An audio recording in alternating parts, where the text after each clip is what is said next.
Who do you think were the draft losers? Oh, for me, it's the Milwaukee Bucks. Easily. You drafted, and I love both the guys they picked. That's what's the sad part about it. I love Tyler Smith's potential, and I'm a big A.J. Johnson guy. The reason why you're losers is because you drafted two guys that are projects and won't help you until like 3-4 years down the road. With Giannis is probably going to be like 33 years old, and he might not even be there in 3-4 years. You should have went for, and I don't remember who's on the board, but Ryan Dunn was easily you my should have went for selection for immediate impact players, guys that can help you right now, some athleticism, guys that can defend, hit Duran the was on three-point the shot. board. Baylor shot. Yeah, the only reason Ryan Dunn, I wouldn't like him in Milwaukee is because it's not enough spacing. You already got Giannis down there. You want him down there by himself. Brook Lopez is a hit or miss. You still got Dame, of course, but you still have, I get Ryan Dunn's defense, but offensively, he's such a black hole. I think for Milwaukee, you do need three-point shooting extremely bad. And you got two guys who probably aren't going to play at all this year. They're probably going to play in the G League. So for me, I just felt like they could have went a different direction. My second loser wasn't the Detroit Pistons. It was Cade. Because I think he just watched the draft where they got nobody. Let me not say nobody, because I did see them get Cam Spencer, but I don't know if they trade him or not. But essentially, they got nobody that can help his game this year. And free agency is coming up. They do have $65 million, but you mentioned it. Who wants to go to Detroit after that shit show they had? Now you've had back-to-back years, probably the last 3, of drafting players that don't fit Cade's game. They just don't. So for me, I just feel like Cade, watching Scotty get paid. Evan Mobley's probably going to get a bag. Sengun's probably going to get a bag. You're watching these guys in your class, and you probably feel like you're the best in the class, but unfortunately, you can't really show it, or you can't really be the best you can be because you're not in a position to succeed because Detroit continues to make these bad decisions. Now, I love Ron Holland as a prospect. I think he's the best player in the draft. I just would have preferred different situations for him, but we're here nonetheless. You wouldn't argue that the Pistons just need the most talent they could get? Well, but sometimes you need talent that has to have some sense. Because between Dalton Connect and Ron Holland, you would have went Dalton Connect? Because Connect was a better fit. Yeah, I would have went Dalton. the tough part is I love Holland as well. If they didn't take Asor Thompson last year, I'd really like the pick. But it's a factor stacking both of those guys and Fred Vincent's played. I think he can only fix one of their jump shots. Maybe. We saw what he did with Herbert Jones. Clayton was also on the board. I would have not taken a center if I'm the Pistons. Why? Because you already have to move Jalen Duren, my friend. So just Jalen Duren? Jalen Duren's an awful defender. He is very bad. 20 years old, bud. Well, but he's a terrible defender. So let me ask you a question. Most 20-year-olds are terrible defenders at center. Another loser for me. Not Derek Lively. I mean, it's also tougher to say not that Walker when Kessler. You're comparing a team that has Luka Doncic and Kyrie All right, Irving Walker versus Kessler. A team That's a great example. Not on defense. You're talking about defense. Walker Kessler was a better defender. Yeah, also Mark Mark Williams in his first year was an excellent defender. Excellent. You're naming defensive bigs. That's all I'm doing. Jalen Duren is not a defensive big. I agree with that. Yeah, but he's not a good. We're just saying he's not a good. No, I agree with you. Yeah, I agree with you. He's not. Like, not right now. He's got a long ways to go. I agree. But, I mean, most 20-year-olds are not good. Because I was going to say, are we going to pair that with me? Because I'm going to say the Hornets are also losers. They are a loser for me. So if me are saying at pick 6, Donovan Clingan was right there for him. Am I wrong for saying that even though they have Mark Williams? Well, you're very high on Mark Williams. I do believe Mark Williams is great, but also... I don't think you double down in the center in the top 6. You need interior. You need an interior presence. Or you just said Mark Williams. No Mataz Buzelis. No Donovan Clingan. Mataz was basically like pick and Ron. Both of them haven't shown you any shooting. If you was going to pick the best one out the two, you pick Ron. But Ron wasn't available. Oh, wait. I thought you were talking about Detroit. No. Detroit, I'm here with Detroit saying, yes, I'm talking about Charlotte now. Pardon me. You understand what I'm saying? Like, you had Clingan on the board. You had Mataz. It's like these are guys that probably are better than Saluan, however you want to fucking say it. Okay, sure. If you want to even say Dolan Connect because they needed more shooting. These are all strong arguments as to why I would say the Hornets are also losers. But for the Pistons, you have Cade Cunningham. This is the only guy that I feel comfortable on the Pistons saying I am okay with having him on my team for years to come. And you have done nothing for a good amount of seasons to put players around him that benefit his game, like Riv just said. Mm-hmm. And Ron Holland, although I do believe you could argue he was a top 2, top 3 prospect in this draft, he does not fit Cade Cunningham because you have Asar Thompson. Now you bring in Ron Holland. Jalen Duren's another not floor spacer. This is a team that is very congested. And Cade Cunningham can only do so much with the basketball in his hands, especially if he's trying to get downhill, and now he's meeting at the rim with 2-3 guys. The thing with Detroit, though, is I actually think Cade and Ron Holland work well together. Holland's an amazing play finisher. He's got a long way to go as a decision maker, and Cade can make the majority of those decisions and actions. It's just the supporting cast. The Pistons starting lineup, the second best shooter, Cade's best kickout option is Jaden Ivey. Yeah. Who's a career 33% three-point shooter. And you're playing at the center at all times. So oftentimes you're going to have 3 relative non-shooters on the floor alongside Cade. Who's he going to have to kick out to? Just Jaden Ivey. So they've got some cap space. Can't which forget is about nice. QG. Quentin Grimes, the rumor to trade him. I know. So I know. there's I literally think they end nothing. up keeping him. He's at shown that he can shoot Absolutely. in his career. I would He need just to had a keep bad him. year. He had a Yeah. really bad year You gotta shooting. keep And he missed a lot of something, time. though. I'm pretty sure. And I just think if you didn't have a Sor, this would be a great landing spot for Ron. But there's just too many developmental projects there. And also, it's a new front office relative to last year as well, right? Troy Weaver's no longer there. So I think them making this Ron Holland pick is a way of saying, we don't believe in Asor Thompson. Or they're betting on the Who had shooting some health coach. issues in the They're betting on their shooting coach teaching these great elite level athletes to shoot the ball. I say Yeah. Asar At was- average levels. Wait, They just why need to don't get to why 35%. taking Ron would assume they don't believe in Asar? Because they're very similar players. They are a different front office. You can have They're multiple not- they're- wings, though. they're Multiple complete wings is opposite- wait, the new trend they're of the complete opposite NBA. players. I mean, there's similar styles, similar archetypes, similar deficiencies. I mean, I think Asar could play He anywhere can play from the 2 to 4. Yeah, What are you talking about? Which player? Asar Ron? can play the 2, the 3, and the 4.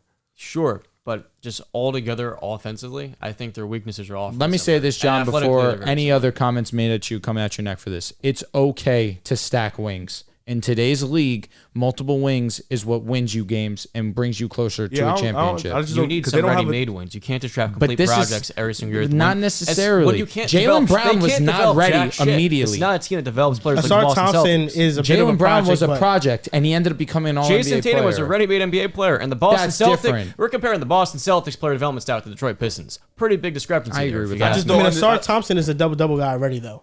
got Even long to go. without He's already shooting, an he all-NBA has defender. He has so many things he I does think at a so, high yeah. level.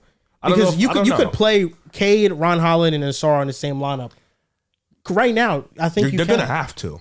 Yeah, I agree. That's a team that can just get out and run. It's just when you get into the half court, now it really becomes I stagnant. love it the does. transition. We just have to see what they do in free agency, because if they add some at least solid NBA players to fill out the Tobias? spacing void, Tobias Harris. No, honestly, just it's the only one snipers. that comes out just of mind. snipers, like You Gary need a- Harris type players. Tobias I'm gonna Harris be is a honest. reluctant, gonna slow, throw up. old shooter. Who's I would rather the get best someone- player that the Pistons can get this offseason? KCP. Would he go? I put him very pricey. Might. Throw him We a saw bag. Bruce Brown go. They threw him $20 million. He might go. He went He to the would go. Pacers. They had something brewing. Well. Pistons have nothing. I understand the Just fit Cade and argument. vibes. I understand the fit argument when you feel like you're ready to compete now, and you also have like a ready-made superstar player, like Victor Wembanyama, for example. I He's about to think throw shade at Cade. it's Get ready. not shade at Cade. You're already under Cade allegations. The Pistons need everything. Except the It's star. point guard. like, yes, we know they need shooting too, Yes. but They need defense. they need defense. They need another Shocker. playmaker. somebody who can And a rim attack. protector. They need somebody who can handle the ball. And a coach. They need everything to where, it's all right if you take a swing on a guy who could be the best player in the class. It's all right to me. I don't see them having a solidified 2, 3, 4. So I wouldn't say he's taking Asar's spot, because you don't. The only solidified positions, and the Duran is not even solidified at the 5 at the moment. It's really just Cade. Ivy done lost his spot, got his spot, lost his spot. Asar had a spot, lost his spot, got a spot, lost his spot again. So it's like there isn't no. Everybody's still gunning for a position outside of Cade. Well, I think if we talked about the worst pick of them all, it was probably Ivy, because Ivy at the time didn't fit that well. But he was so good his rookie year. when Ivy, Cade went This down. is people before they were drafted having Asar. aneurysms over the idea that they got pick 5 and the Kings got pick 4, and are they going to have to trade up one spot to get Ivy, because it just made so much sense. And they took Egan. Because looking at it, he was probably the best pick at the time. But Mathurin, Shaden Sharp all went after The only him. player they would say is It would've been Jalen Keegan. Williams. Jalen Williams is the No- only guy that's like, okay, should've No one traded up had for Jalen Keegan, Williams in the probably. top 8. we could have top drafted 10. him. Yeah, Keegan Keegan was Williams 4, is right? a Very complete few mock surprise. drafts. Keegan went 4, right? Yeah, Keegan Keegan was did. four. That was probably Can the guy I they should. If ask- they would have had him, we're talking. Can I ask you guys a question? Are we calling the Atlanta Hawks losers last night? Wouldn't say they're winners. They traded AJ Griffin now. Let me also follow up by saying, are we watching one of the greater fall-offs of recent memory with the Atlanta Hawks? They were never up. ECF a couple years ago. Trae Young There were 2 has games in the finals. They were always mid. When Giannis got hurt, a lot of people thought that, and I thought they could have won. The Hawks have always been a team that is a first round exit. Maybe they could go a little bit further. They've always been mid. For my entire life, they've been mid. But they've always had a ton of potential. The first overall pick, a lot of upside with Josh that. Smith days? See, but then you trade for DeJounte Murray. Now there's expectation even more so. That obviously hasn't panned out. You get pick 1 by a miracle of God. You don't even get what seems to be the consensus number You 1 take a player overall at the lower pick in ceiling Alex than Sarr. A very low ceiling. To me, it just doesn't seem like things are aligning with the Hawks. They have an incompetent franchise. Incompetent front Like office. very quietly, they're starting to group in with. I don't want to be this. What's saving him is Trae disrespectful. Young. He's their Shout out to only Trae, yeah. hope. He's But their similarly saving with he's their only saving grace. Thank you. But at the same time, I don't want to go as far to say I'm grouping them with the Nets and the Bulls. You group But them it's with them. trending in that direction for me. It really is. Why those teams?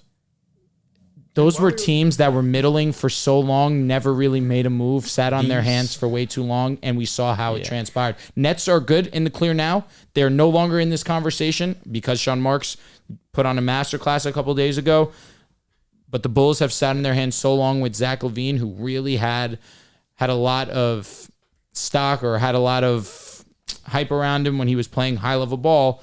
And then he started to get injured. Then we saw Lonzo Ball get injured. Then you had a great ass in Caruso. You failed to dish that out properly. They've handled just their series of moves so poorly and so incorrectly. I think the Hawks were losers. Not only because they took Zachary Reese-Ajay, but because they got unlucky. Sometimes you lose just because you're unlucky. And I understand that Alex Sarr is viewed as the best player in this draft. This draft was weak. This was the worst draft in the last 10 years, arguably, or I could even go maybe 5+ years, to have the first overall pick. The Hawks got, quote unquote, lucky with the first pick at the worst time. That's just what happened. If they had the first pick last year, Trae Young, Victor Wembanyama, we're throwing a party for them. If they had it the year before with Paolo Banchero, we're throwing a party for them. Alex Sarr, even if they took him, He's a great prospect. Trae Young could have been on the way out anyway. I don't think Alex Sarr is a Sarr, great prospect. he is a great prospect. He's a really Trae good Young and prospect. Apollo would have been For a number movers. 1 prospect, he's also the worst. since He's an 2013. unbelievable, He's like Jaylen versatile Brown for Finals defender. MVP. Yeah, I agree. Can But still extend a little bit. Not an amazing He's got a three-point long shooter. He but doesn't can have stretch the superstar floor. potential. he does Who? not. Alex Sarr. Okay, He's not a great prospect. how many? He's a good prospect, a really good one, but he's not worth a number 1. know. Alex Sarr's of the pretty last damn 10 great. Picks are superstars right now. Well, I think there's a lot Superstar more, potential, a lot of them. There's a lot more things in Alex Sarr's game which you'd have to develop. And But I'll also say this: I don't want to hear the excuse that Alex Sarr didn't try out for them or didn't work out with them, because Paolo Banchero did not work out with the Orlando Magic, and obviously Mobley that has worked out been for a the Cavs, perfect. too. Mobley's That's what I another was one that did mentioning not work out last for his night. team either. If Evan Mobley was the first, if he was in his draft, he'd be the first overall pick. Easily. Okay. Not a thought. I agree. Like with no question. question. I think He Jabari consensus. Smith would have been the first overall pick in this draft, no question either. yeah, Alex Sarr's pretty great, dude. He was a pretty great prospect. I think Jaden Ivey could have been the first overall pick in this I draft. disagree with that. They're like this draft. The is defensive versatility for his I size, agree with honestly, you. He that's can do really a lot of what it different things is. defensively, but In scoring, he's offensively, really not that bad. Alex Sarr is a blank canvas. He's got some rough hands. He's not the best finisher. There's can't different parts shoot. of his game He where could, really for being needs to seven develop a feet lot. tall, he can shoots shoot. 24% from three. Okay, I mean, still, It's 18, something that he 19 does. He years takes old. attempts. He but can't there's shoot. the form's Played against fine. grown You can men. get There's a better. long way to go for him. He is was what we're playing saying. against professionals. That's true. He's playing one of the best teams and behind one of the best centers as well in the league. I think for Atlanta, the toughest thing is just the fact that they've had a lot of different top 5 picks, but they've always settled for guys with lower upside. 2019, they get the 4th overall pick. They move up to get it. They take DeAndre Hunter, who's a very average starting small forward. They take a swing at Cam Reddish. This didn't pan out. And then 2020, they take Onyeka Khan with the 6th overall pick. He's been a decent, good backup center, but he's not really someone who's ever elevated into a starter. 2021 was their one really damn good pick. You get Jalen Johnson out of the lottery. That was amazing value. He's developed quite well.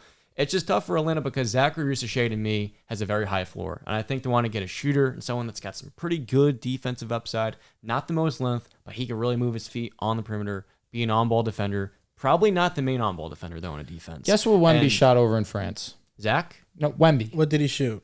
27. Yeah.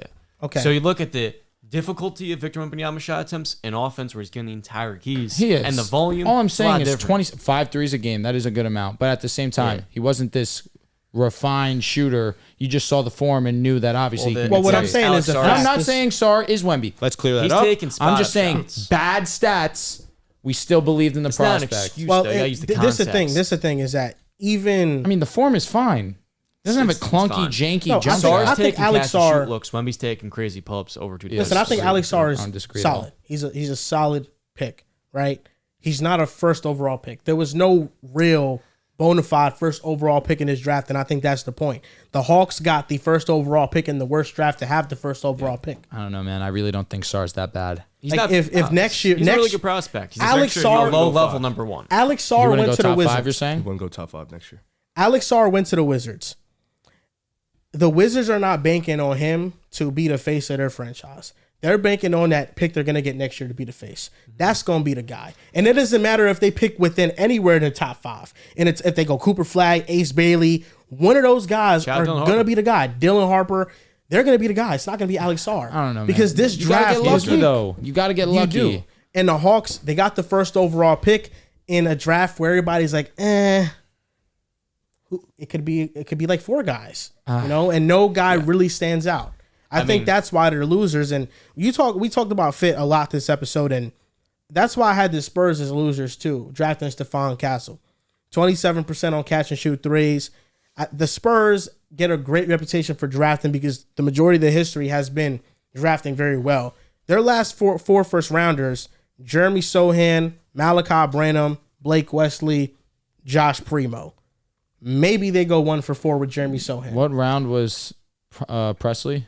Or sorry, Blake Wesley was first He was round. It first was round, like pick 21, 25. He was in the 20s. He's in the early 20s. If Malachi Branham was in honestly that class. anything from let's say 20 on. They used to get Derek White in those spots. Keldon Johnson, They used to get DeJounte Murray in those spots. He's had some But they, great like you late just first-round mentioned, picks. Jeremy Shohan has been a good pick. We obviously can't count Wemby. We'll see what happens with Stephon Castle. But Stephon Castle defensively, versatility wise, that's an excellent a good selection for connector. them. I think he is a good connector. But The what shooting is if the problem. what if he's Otis Kokoro? I don't Yeah, think he's so. I think absolutely- he can he's dribble. already- He can he's dribble the already basketball. Way offensive more. player. A lot more. I was speaking about drive simply and just create. impact on a game, Well, he does a lot like more. for the Spurs. That would be the can floor. do a They would lot fail. more They on would have failed offense. at that point. I think for San Antonio, it's tough because one of the best shooting coaches in the NBA, Chip Engelland, left in 2022 to go to Oklahoma City. So you're seeing guys like Keldon Johnson develop as shooters, DeJounte Murray as well. But with a guy like him gone, can you develop Jeremy Shohan and also their most recent first-round pick? It's tough when you have multiple relative non-shooters that are pretty big projects. That's where you like to have a guy like Engelland still here. The worst pick to me there by far and away, Josh Primo. I mean, we can obviously get that out the way. But we've already saw Stephon Castle at UConn playoff ball and still be successful. Yeah. If I told you, hey, we drafted Marcus Smart pick 4, like you're happy. If you drafted Marcus Smart and you're the Spurs, you're happy. In this Yeah, class, yeah. it depends. That's what I mean. Marcus Smart didn't like the Marcus become Smart comparison. known as a great pick until they started getting way better talent around him. But they have Wemby. Devin Vassell is a very good piece. That's still a good Marcus selection. Smart had some high expectations, which played a role in that. and he became a good shooter. Stephon Castle still a wait and see. But you look Good at free the, throw shooter, just a bad jump shooter. Right. Their And we last- see guys like Drew Holiday in the draft. Yeah. They were shooting 27% as freshmen too, and they can develop that in the right See, situation. like I'm not can. even going as far to say Drew Holiday. I feel like that's the extreme sense. I'm just saying like a happy medium. Well, that's an Their example last 4 of a first guard who rounders, shot like I 27% mentioned, from 3. it's 1-for-4 as of now. Jeremy Sohan is the guy we're putting in there as like a win. If Jeremy Sohan is not a starter in 3 years, are you surprised? No, I would not be surprised. With him, no. No, I wouldn't be. But I feel like that also goes hand in hand with Spurs are getting better. Now they're becoming maybe a little bit more What of if a next year they get Cooper Flag? He's definitely not a starter. yeah. They have to be terrible, I think, the Spurs for like 2 more years to Are get they going to be good ass team next around season? them. I have a hard time Nah. seeing that because If they're gonna Victor's have going to be a cap top 10 space- player this time next year. And 2, you not can't even wrong. be. If Victor's that good, no way you can be ass Yeah. in 2 more I'm years. saying they Yeah. should.